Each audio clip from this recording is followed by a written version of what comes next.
마가복음 13장 1절부터 13절까지입니다. 마가복음 13장 1절부터 13절까지 교독하겠습니다. 제가 먼저 읽겠습니다. 예수께서 성전에서 나가실 때에 제자 중 하나가 이르되 선생님이여 보소서 이 돌들이 어떠하며 이 건물들이 어떠하니이까.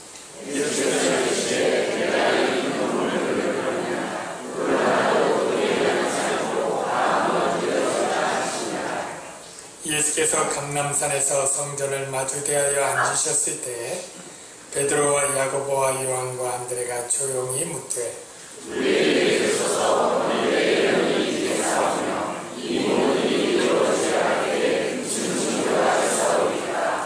예수께서 이르시되 너희가 사람의 미혹을 받지 않도록 주의하라.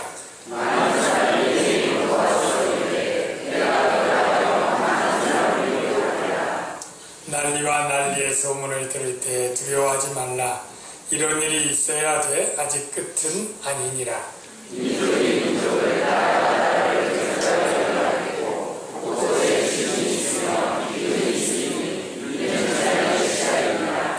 너희는 스스로 조심하라. 사람들이 너희를 공회에 넘겨주겠고 너희를 회당에서 매질하겠으며 나로 말미암아 너희가 권력자들과 임금들 앞에 서리니 이는 그들에게 증거가 되려 함이라. 사람들이 너희를 끌어다가 넘겨줄 때 무슨 말을 할까 미리 염려하지 말고 무엇이든지 그때 너희에게 주시는 그 말을 하라. 말하는 이는 너희가 아니요 성령이시니라.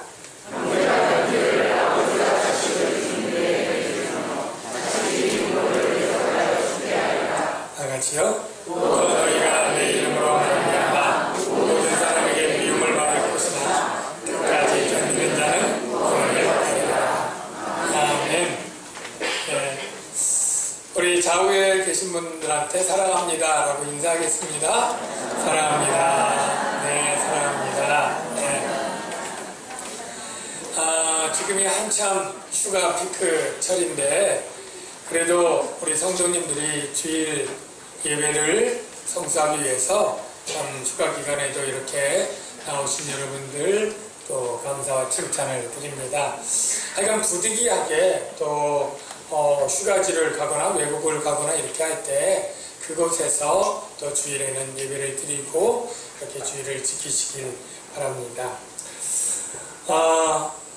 여러분 사람에게 있어 가장 중요한 것이라면 무엇이겠습니까? 네, 생명이라고 할 수 있습니다. 생명을 잃으면 천하를 얻고도 소용이 없죠. 그런데 그 생명을 육체의 목숨만을 의미하는 것이 아니고 우리는 영적인 생명, 영원한 생명을 의미하는 영생이 더 맞는 단어라 할 수 있을 것입니다. 저와 여러분들 모두 영생이 가장 중요하다, 영원한 생명이 중요하다라는 것에 이의를 달 분도 없고 또 다른 어떤 것을 제시할 수도 없을 거라 생각이 됩니다. 그런데 이 영생을 얻기 위해서 가장 필요한 것은 무엇이겠습니까? 바로 구원이라고 할 수 있습니다.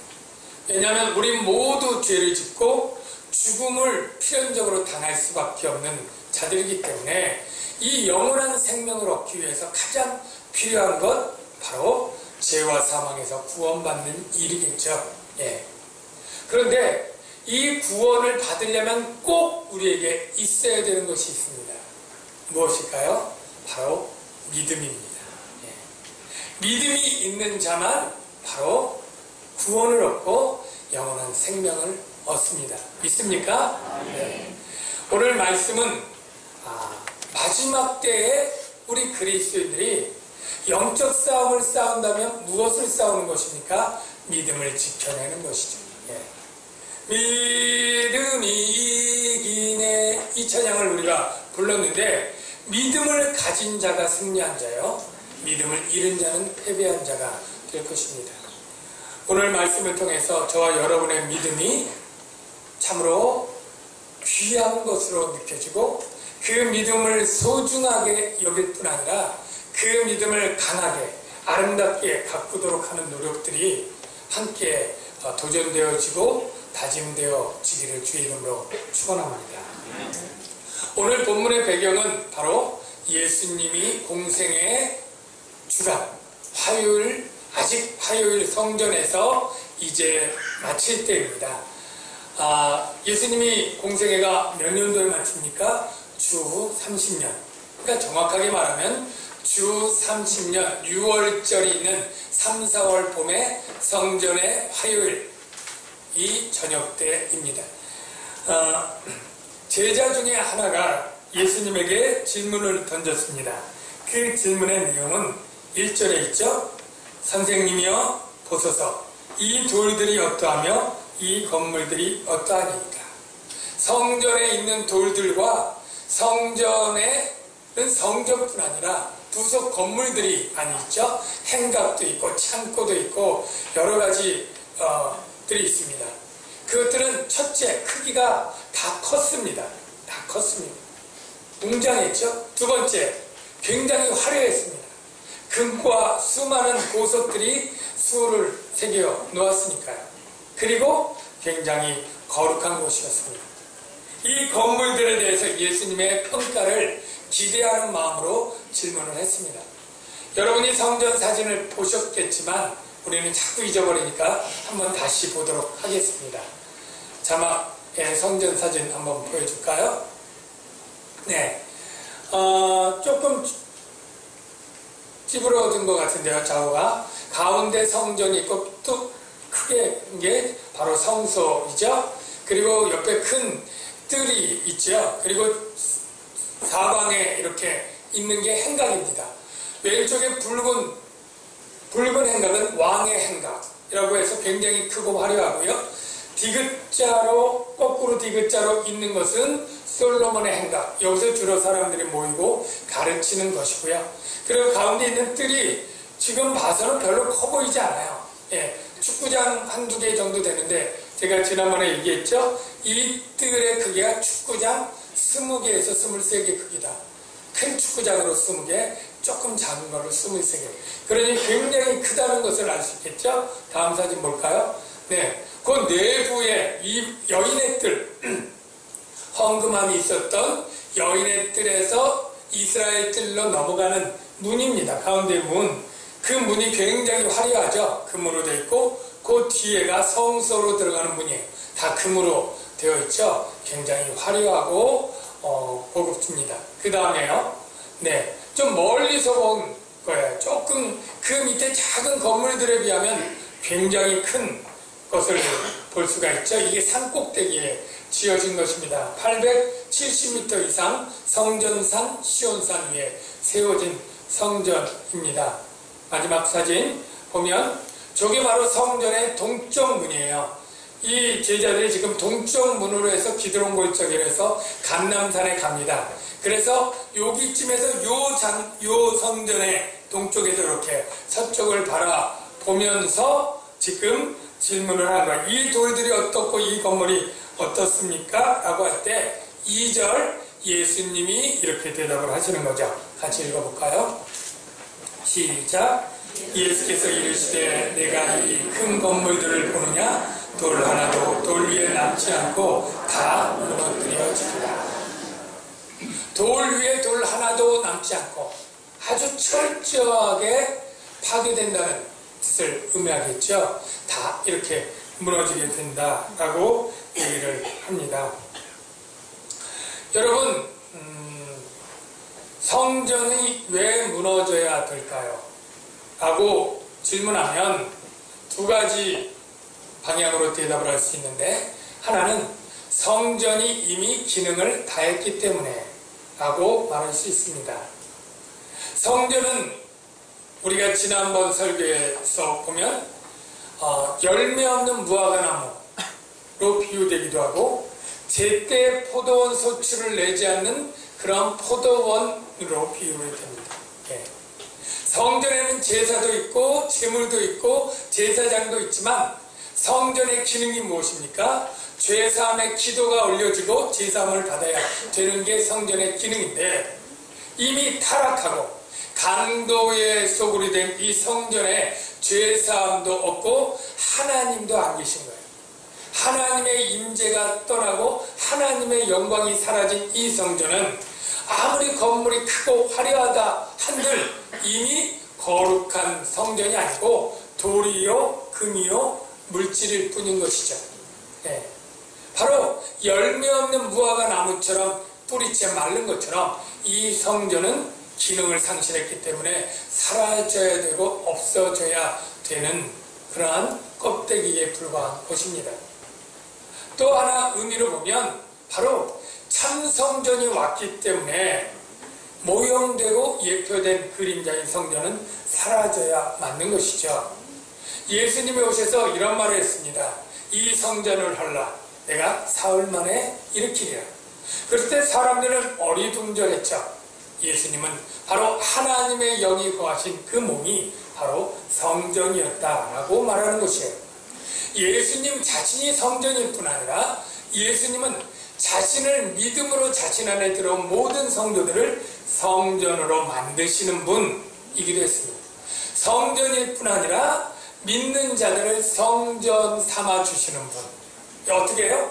믿는 자들에게 보혜사 성령을 부어주셔서 그 역시 거룩한 하나님이 거하시니 하나님이 거하시는 전 성전이 되게 해주시는 거죠. 이것을 사도 바울이 신학적으로 에베소 교회에 편지할 때 말하고 있죠. 제가 지난번에도 몇 번 소개를 드렸지만 너무나 중요하기 때문에 다시 한번 읽어보겠습니다. 같이 한번 읽어볼까요? 시작. 너희는 사도들과 선지자들의 터 위에 세우심을 입은 자 그리스도께서 친히 모퉁이 돌이 되셨느니라. 그의 안에서 건물마다 서로 연결하여 주 안에서 성전이 되어가고 너희도 성령 안에서 하나님이 거하신 처소가 되기 위하여 그리스도 예수 안에서 함께 지어져 가느니라. 바로 너희는 에베소 교회 성도들 되지만 남양주 광역교회 성도들 역시 되는 줄로 믿습니다. 여러분이 예수를 믿음으로 예수 안에 거하고 주 안에 거한다면 바로 사도들과 선지자들의 터 위에 세워졌고 예수님이 역시 모퉁이 돌이 되어가고 여러분들은 그 모퉁이 돌 위에 세워지는 건물의 작은 모래알처럼 하나님의 성전이 되어가고 있는 것입니다. 이 성전은 주님 오실 때까지 믿음 안에 들어온 모든 성도들로 말미암아 전 우주적 전 세계가 하나의 교회이며 하나의 성전으로 세워지게 되는 것이죠. 여러분이 하나님의 영광과 하나님의 임재가 있는 성전이 되었다고 하는 사실 들을 때 어떻습니까? 굉장히 신비롭고 굉장히 은혜롭지 않습니까? 구약시대의 성전은 특별한 소수의 사람만 들어갈 수 있고 오직 대제사장도 1년에 한 번밖에 들어갈 수 없지만 이제 우리는 언제 어디서나 때를 따라 돕는 은혜를 베푸시는 하나님 전에 날마다 나아가 기도함으로 성전 될 뿐 아니라 성전에서 하나님을 만날 수 있는 복을 누리고 있다는 사실을 여러분 아시고 기뻐하시며 감사하시기를 주의 이름으로 축원합니다. 그런데 이 건물된 성전이 무너진다 하는 소식은 제자들에게 굉장히 충격적이고 놀라운 사실입니다. 이렇게 큰 건물이, 아니 이렇게 아름답고 비싸고 화려한 건물이, 아니 이렇게 거룩한 건물이 완전히 그렇게 파괴되다니 언제 그런 일이 있겠으며 그 일이 일어날 때 혹 징조가 있다면 무엇입니까? 라고 제자들은 묻지 않을 수 없었죠. 그래서 예수님은 그 길을 나와서 이제 기드론 골짜기 지나서 감람산에 딱 앉아서 아까 그걸 볼 때 제자 4명 둘 다 형제들이 왔어요. 예, 야고보 요한 형제인 거 알죠? 베드로 또 안드레 형제입니다. 그 형제 두 형제들이 딱 와서 선생님 아까 그 성전이 무너진다고 하는데 언제 무너집니까? 혹시 무너지기 전에 알 수 있도록 뭐 징조 같은 건 없습니까? 라고 물어봤죠. 그때 예수님이 징조가 있다 5가지를 얘기를 해주십니다. 그 징조 5가지가 무엇인지를 먼저 확인해 볼까요? 5절 6절에 먼저 한 가지 나오는데요. 첫 번째 징조가 뭘까요? 5절 6절에 많은 사람이 내 이름으로 온다. 즉 거짓 메시아, 거짓 그리스도가 많이 나타난다 라는 것이고요. 그 다음에 7, 8절에 징조 두 번째 나오죠. 난리와 난리 소문이 있다. 민족이 민족을, 나라가 나라를 대적하여 일어난다. 뭔가요? 전쟁이 있다. 징조, 이 성전 무너지기 전에 민족과 민족, 나라와 나라의 전쟁들이 있을 거예요. 그 다음에 세 번째 징조가 뭡니까? 지진과 기근. 자연재해죠. 지진이 있고 기근이 있을 거예요. 그러면 때가 가까웠다. 그리고 이제 네 번째죠. 기독교인들이 박해를 많이 받게 될 거야. 그래서 공회에 넘겨주고, 공회는 사내들인 공회입니다.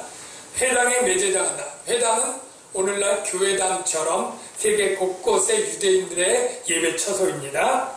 그리고 권력자들 앞에서 신문당하는 일이 있을 거야. 이게 네 번째고요.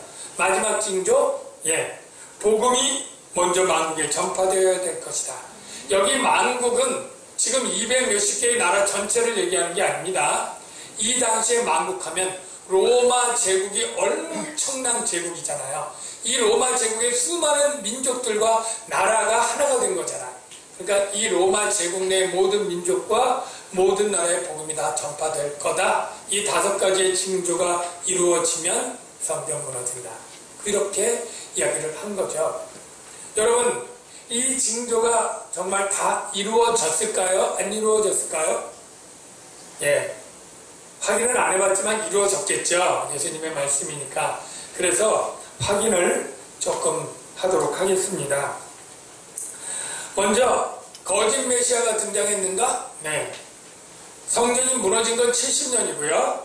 그 전에 40년대 튜다스라고 하는 거짓 메시아, 66년에 메나헴, 69년에 시온바 기오라 같은 거짓 메시아가 자기가 그리스도라고 주장하며 나왔다고 합니다. 그 징조가 이루어졌고요. 두 번째, 난리와 난리 소문이 있고 전쟁이 있었느냐? 있었습니다. 36년에, 예수님 30년에 돌아가셨잖아요. 36년에 로마 제국이 로마 동편에 파르티아라고 하는 제국이 있어요. 요한계시록에 나오면 기병을 타고 기병들이 많고 말로 활 쏘면서 싸우는 아주 싸움에 능란한 이 파르티아 제국. 오늘날 이란을 중심으로 한 동편의 그러한 제국인데, 여기와 한판 붙어서 로마가 계속 연승을 해오던 그 전적에서 여기서 패전하고 막 지는 그러한 전쟁이 있었습니다.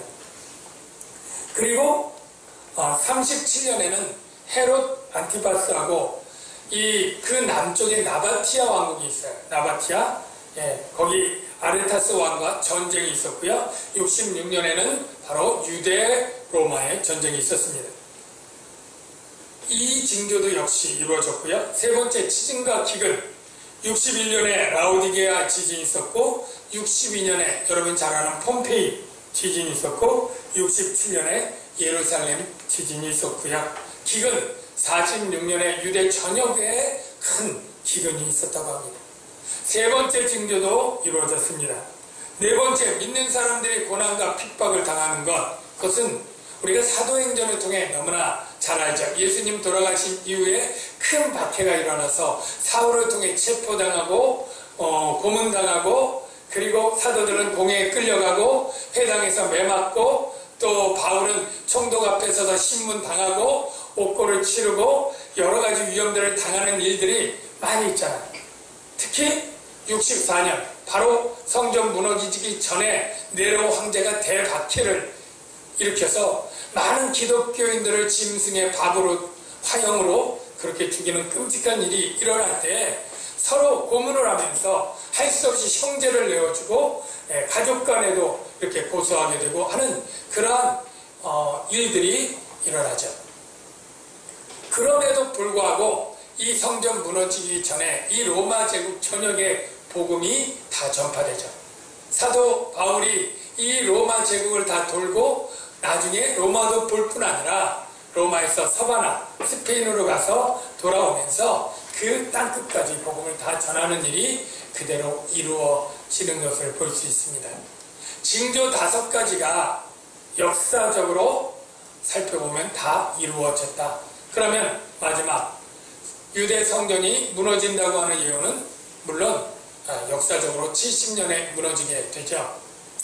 이 성전이 무너지게 되는 것을 가장 잘 기록한 것은 유대 역사가 요세푸스라고 하는 사람이에요. 요세푸스는 원래 제사장 가문의 유대 귀족, 바리새인 귀족이고 굉장히 부자고 똑똑하고 탁월한 청년이에요. 그런데 66년에 유대 전쟁이 시작되는 게 가이사랴에서 이 유대인과 헬라인들이 헤게모니 주도권 싸움을 하는데 이 싸움 가운데 로마가 헬라인을 들면서 유대인들을 박해를 합니다. 이때 유대인들이 불만을 품고 반항을 하게 되는데 그 주동 세력이 셀롯인이에요. 셀롯인. 그들은 칼을 비수당이라고도 하는데 칼 들고 나가서 난폭하게 그렇게 저항했던 이 사람들이 주동이 되어서 로마와 이제 반항을 합니다. 그래서 이 반항을 하는 중에 그 당시 총독이었던 로마 총독이 굉장히 이 유대인들을 공격할 비밀을 얻기 위해서인지 성전에 들어가서 그 성전에 어떤 재물들을 약탈을 하는 일을 합니다. 이러니까 흥분한 유대인들이 이 성전의 안토니오 요새를 공격해서 이 안토니오 요새의 로마 병들을 다 죽입니다. 이러자 로마에서 화가 나서 닥치는 대로 전역에 있는 유대인들을 학살하기 시작하는데 그 학살한 인원이 무려 2~3만 명을 죽입니다. 그러니까 전국에서 이 셀롯 땅, 이 과격한 이 사람들뿐 아니라 평민들까지 대대적으로 합류해서 로마 전쟁을 벌이게 되는데 이 전쟁이 시작할 때 이 요세푸스라는 사람은 귀족이니까 사실은 전쟁을 하기 싫고 이 로마 제국, 거대한 제국과 우리 유대 이 반란군들이 힘이 암만 세봤자 분명히 몰살당하고 질 것이니까 하지 말라고 그렇게 얘기를 합니다. 그럼에도 불구하고 이 사람은 추대되어서 할 수 없이 갈릴리의 지휘관이 돼서 로마의 황제 베스파시안과 일전을 벌이게 됩니다. 당연히 전쟁에서 패하고 40명의 지도자만 남아있는데 이 베스파시안 황제가 긍휼을 베풀어서 다 항복하면 살려줄 것을 요청을 합니다. 그런데 이 40명은 자결하고 죽기로 얘기를 하죠. 그때 요세푸스가 우리가 자살하는 것은 하나님께 죄니까 그러지 말고 항복하자고 회의합니다. 그러자 그들이 뜻을 굽히지 않자 자살하지 않는 방법으로 제비를 뽑아가지고 제비 뽑힌 사람 옆 사람이 그를 대신 찔러 죽이는 방법으로 어쨌든 타살이니까요. 그렇게 해서 제비를 계속 뽑아가는데 다 죽고 마지막 2명 남는데 요세푸스하고 친구만 딱 남았어요. 그래서 이 둘은 이제 항복을 하기로 하고 티투스에게 갑니다. 베스파시안의 아들 장군이 티투스 또는 디도죠. 근데 이 디도가 이 둘을 좋게 보고 이 둘을 살려달라고 간청을 하고 이 둘이 똑똑하고 훌륭하니까 로마 시민권자를 주고 글을 쓰게 합니다. 그 글을 쓰면서 유대 전쟁사, 유대 고대사 이런 4권의 책을 쓰면서 바로 이 유대 전쟁의 이야기를 과감없이 쓰는데 로마의 잘못이 아니라 너희들 잘못 때문에 전쟁이 발발했다. 이런 것을 의도하면서 글을 쓰게 하죠. 이렇게 전쟁의 피난민들이 다 어디로 가느냐면 예루살렘으로 도망을 치게 됩니다. 그리고 예루살렘은 원래 8만 명 정도 사는 조금 크지만 그렇게 많은 인구가 사는 인원이 아니었는데 피난민들이 몰려들고 6월절 절기가 되면서 68년도에는 무려 예루살렘이 120만 명이 들어가게 됐어요. 8만 명이 있던 동네에 120만 명이 있다는 것은 어마어마하게 미어 터지는 거죠. 그런데 마지막 이 총공세로 로마가 이 베스파시안 장군이 그때 네로 황제에 죽으면서 로마의 황제로 가고 그 아들 티투스에게 전격 지원해서 수많은 기병과 보병들을 지원해서 예루살렘을 다 포위해버립니다. 이 120만 명이 그 예루살렘에 있을 때 그 안에는 유대인들끼리 또 내부 암투가 벌어지는데 이 폭군들이 시몬파, 요한파, 엘리아살파 나눠져서 서로 이 안에서 싸우고 남의 것들을 노략질하고 빼앗고 그리고 도망가는 유대인들을 학살하고 그리고 서로 어떤 결정 때문인지 곡식을 태워버리는 어리석은 일을 합니다. 그러니까 음식은 점점 줄고 3억 원에 해당되는 금 1달란트로 밀가루 조금밖에 살 수 없는 그렇게 해서 사람들이 굶어 죽기 시작하는데 1년 동안 폐쇄했을 때 60만 명이 굶어 죽습니다. 그 굶어 죽기 전에 정말 자기 아들을 자녀들을 삶아먹고 이런 끔찍한 일들이 일어나기 시작하는 것이죠. 이 요세푸스는 디도 장군과 함께 그 옆에서 계속 성을 걸면서 마지막 항복하라고 그래서 성전을 지키도록 그렇게 했지만 그 안에 있는 그 셀롯 땅 괴수들은 오히려 유대인들을 죽일지언정 도망가지 못하게 하고 거기서 계속 버티고 성전을 더럽히면서 성전의 작전회의실로 그렇게 쓰면서 있게 됩니다. 결국 70년 아부월 9일 우리 태양력으로 한 7, 8월 정도 되는 때인데요. 그날 그 성이 함락당하고 성전이 무너지게 되고요. 이날이 공교롭게 솔로몬 성전이 있었잖아요. 바벨론의 느부갓네살에게 멸망당하는 날과 동일한 날에 성전이 태워 없어지게 된다고 해요. 그리고 이 로마인들은 항복하지 않는 유대인들을 닥치는 대로 학살하는데 110만 명이 학살당합니다. 죽습니다. 굶어 죽은 사람 빼고 합쳐서 110만 명이 120만 명에서 110만 명 죽은 거죠. 그리고 17세 이하의 여자아이들과 남자아이들만 노예로 사로잡아서 팝니다. 그래서 이 노예로 판값하고 성전에서 베껴낸 금값으로 로마의 콜로세움을 짓게 되고요. 금을 얼마나 성전에서 벗겨내서 금을 팔았던지 그 후에 금값이 반으로 떨어졌다고 하는 얘기가 돌 정도로 모든 금을 약탈을 하는데 특별히 성전을 무너뜨릴 때 어떤 괴상한 소문이 들었느냐면 이 성전의 벽들 사이에 금들이 숨겨져 있다. 이러한 요즘 말로 말하면 찌라시죠. 그런 괴소문이 돌면서 이 로마 수많은 병사들이 다 성전을 허물기 시작하는 거예요. 태워뿐 아니라 그래서 돌 위에 돌 하나도 남지 않는다고 하는 예수님의 예언이 그대로 왜 돌 사이에 금캐녀로 돌을 다 돌과 돌을 다 포개는 그래서 성전이 완전히 파괴되는데요. 지금 통곡의 벽이라고 성전 벽의 남서쪽에 있는 벽만 남아있는데 가장 높은 벽인데 사실은 그것은 성전이 아니고 이 기슭에 지으면서 지은 축대입니다. 축대. 그러니까 성전 밑에 있는 그 축대이고 실제 성전의 건물들과 벽들은 다 무너져서 예수님의 예언이 한자도 틀리지 않고 그 징조와 그 파괴가 다 이루어졌다라는 것을 우리가 역사를 통해 알 수 있습니다. 제일 먼저 깨닫게 되는 교훈은 무엇입니까? 예수님의 예언이 1.1획도 틀림없이 성취되었다라고 하는 교훈은 바로 예수님은 전지한 하나님이심이 틀림없다. 예수님은 참된 메시아였기 때문에 그 모든 40년 후에 일어날 모든 일을 정확하게 예언하는 것이죠. 여러분 이사야의 말씀을 보면 푸른 마르고 꽃은 시드나 우리 하나님의 말씀은 영원히 살리라. 하나님의 말씀은 영원하기 때문에 틀림이 없는 줄로 믿습니다.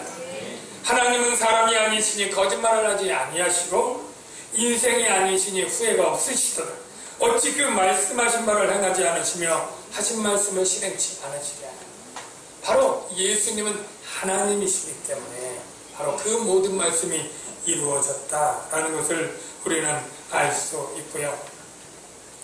두 번째로 알 수 있는 것은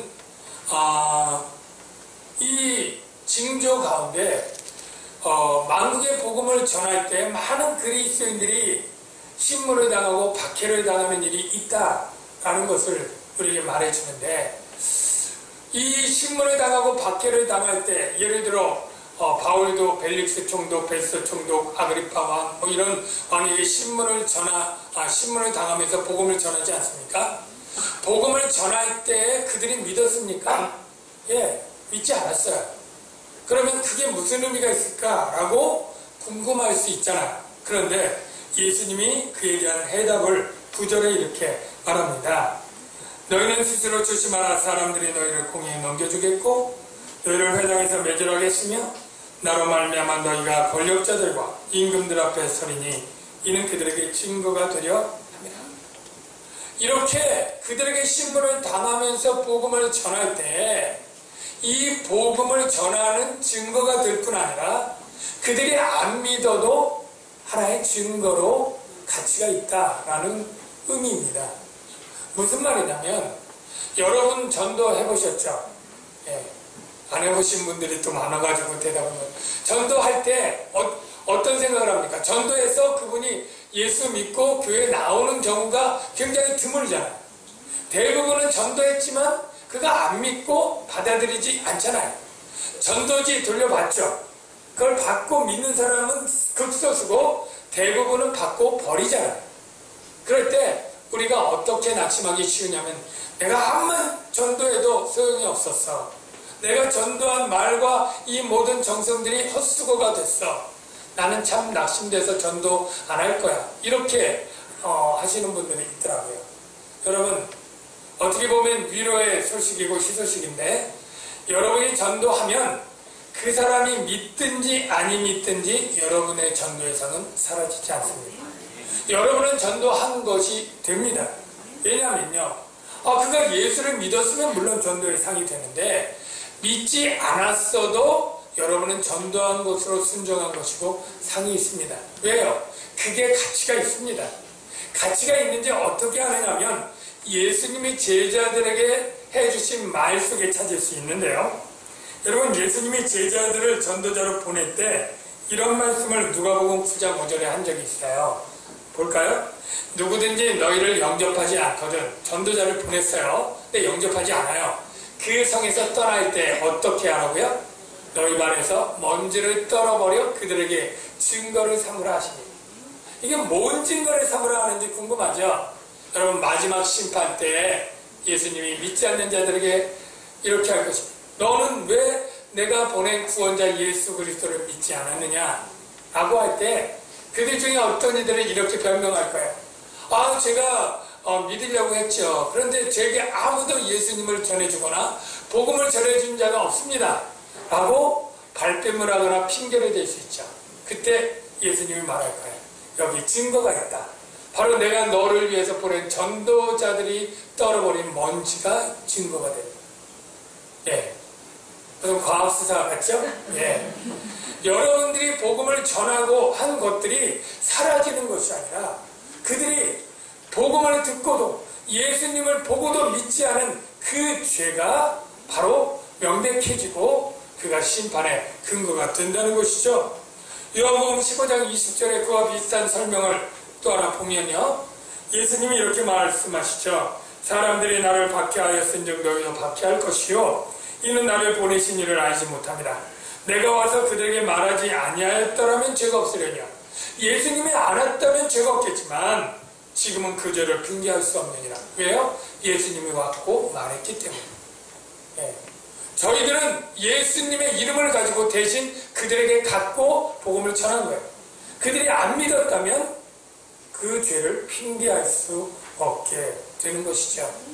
사랑하는 성도 여러분, 그렇기 때문에 여러분, 전도는 때를 얻든지 못 얻든지 해야 되는 것이다. 여러분, 이렇게 믿으시길 바랍니다. 예. 또 전도는 듣든지 아니 듣든지 전하는 것이다. 예. 에스겔 선지자 3장 11절에 보면 하나님이 그렇게 말하죠. 그들이 듣든지 아니 듣든지 그들에게 고하여 이르기를 주 여호와의 말씀이 이러하시다 하라. 우리는 그들이 듣든지 아니 듣든지 예수가 구주고 예수가 십자가에 죽고 부활하심으로 믿는 자의 죄를 사하셨다, 믿기만 하면 죄사함과 영생을 얻을 수 있다라고 하는 하나님의 말씀을 전하면 되는 것이죠. 저와 여러분들이 힘써 전하는 자들이 되시기를 바랍니다. 지금 복음이 만국에 전해야 된다라고 할 때에는 지금 모든 세계 모든 종족에게 복음을 전해야 된다라는 것으로 우리가 들어야 됩니다. 왜냐하면 예수님이 말씀하실 때 이 징조와 이 예언은 가장 앞서서는 예루살렘 성전과 그 성이 멸망하는 것으로 지금 징조와 예언이 된 거예요.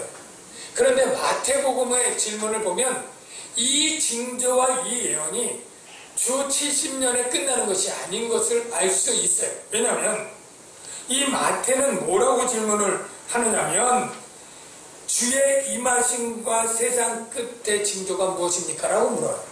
그러니까 마태는 예루살렘 성이 멸망하고 성전이 무너지는 게 주님의 재림과 멸망의 때라고 본인은 생각했는지 모르겠어요. 그러니까 마태는 주의 재림할 때 그리고 세상 끝날에 징조가 무엇입니까? 라고 질문을 하거든요. 그러니까 이 질문은 주 70년에 1차적으로 이루어졌지만 그 후에 살아가는 우리들에게도 여전히 의미 있는 말씀이고 여전히 전쟁이 있고 기근이 있고 지진이 있고 거짓 그리스도가 나타나고 그리고 기독교인들이 박해를 받고 있는 이 시대에 이 징조가 그대로 진행되고 있고 언젠가 예루살렘 성이 무너지듯 이 세상 나라가 멸망할 것은 분명한 것입니다. 이 세상 나라가 멸망할 것을 예수님의 눈에 보인 것처럼 바로 예수님이 사도 요한의 눈을 통해 우리에게 보여준 게 있는데 그게 바로 요한계시록이죠. 요한계시록 14장의 그 예언을 한번 볼까요? 봅시다. 요한계시록 14장 7번 자막 한번 볼까요? 자, 여기 무너졌도다 무너졌도다 큰 성 바벨론이요. 여기 요한계시록에는 바벨론 성이 무너지거든요.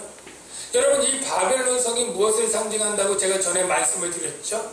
바로 죄악된 세상 나라를 얘기하는 거예요. 그러니까 앞으로 무너질 성은 예루살렘 성이 아니고 바벨론 성인데 그 바벨론 성은 우리가 살고 있는 세상 나라를 의미하는 것입니다. 똑같이 무너질 것이에요. 그런데 뭐라고 되어 있느냐면 만일 누구든지 짐승과 그의 우상에게 경배하고 이마에나 손에 표를 받으면 바로 사단을 숭배하고 사단에 속한 자가 되면 그도 하나님의 진노의 포도주를 마시리니, 진짜 포도주 마시는 게 아니라 진노를 받는다고 하는 비유죠. 거룩한 천사들 앞과 어린 양 앞에서 불과 유황으로 고난을 받으니, 바로 불못의 영벌을 의미하는 거죠. 그 고난의 연기가 세세토록 올라가는 거예요. 그러면서 성도들의 인내가 여기 있으니 그들은 하나님의 계명과 예수에 대한 믿음을 지키는 자예요. 여러분 이 말씀과 이 말씀 가운데 공통점이 있어요. 아까 13장 13절 같이 한번 읽어볼까요? 우리 마가복음 13장 13절 같이 한번 읽어봐요. 시작.